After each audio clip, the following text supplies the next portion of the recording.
shared their experiences, helped me remember a piece of history here and there, and most importantly, for their views of the slice of history we shared together.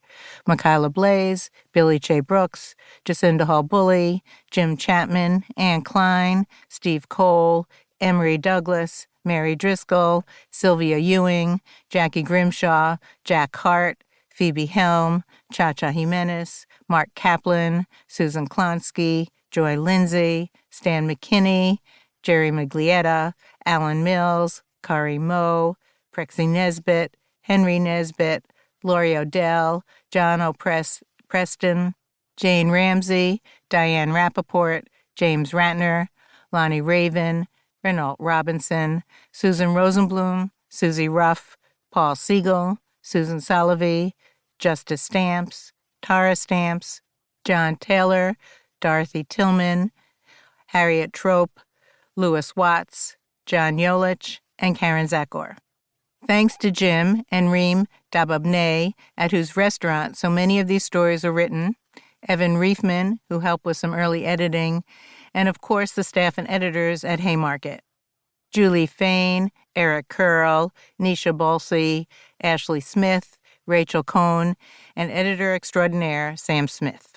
To my ever-supportive family as well, a big thank you to you. My brother Ed, himself a published author and publisher, and his wife Rosemary Shiller, my brothers Larry Shiller and Albert Rutko, and my nieces and nephews, David, Jenny, Lisa, Sophia, Olivia, and Johnny, all with the last name Shiller. My dad's phonetic spelling of his name at Ellis Island will have a long legacy. My son Brendan is an integral part of this story and has been an integral part of my process creating this manuscript. He is my heart, and I have dedicated this book to him.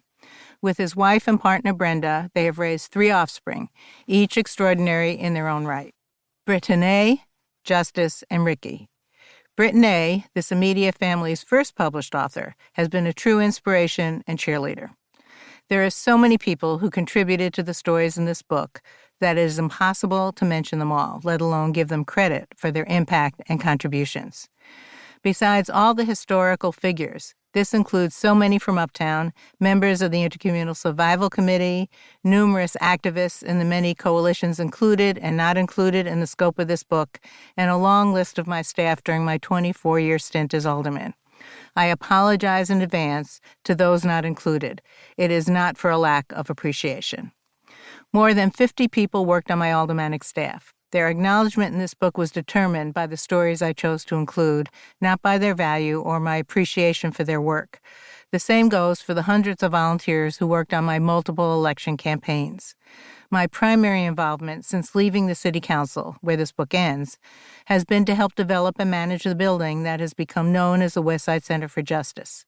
Initially housing the 2 law firms that were part of the ownership, Brendan, his partner April Prayer, and Anthony Birch, it became the home to other attorneys with a social justice bent and a growing number of nonprofits engaged in the pursuit of justice by providing access to legal assistance while challenging some of the most pernicious policies of the system.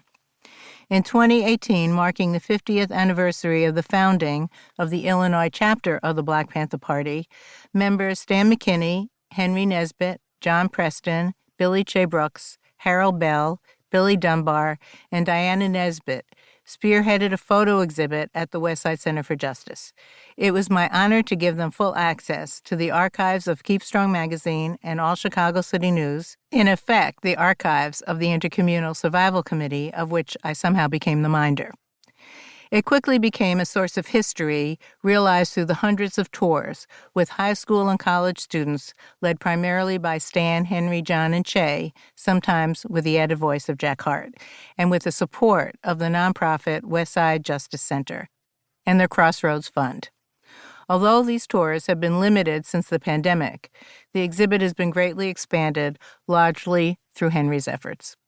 While we can't know for sure what the future will bring, through political education, knowing our past, and political action, in and out of the electoral arena, the C will be created as often as necessary to ensure that the arc of justice expands its reach to its ultimate realization.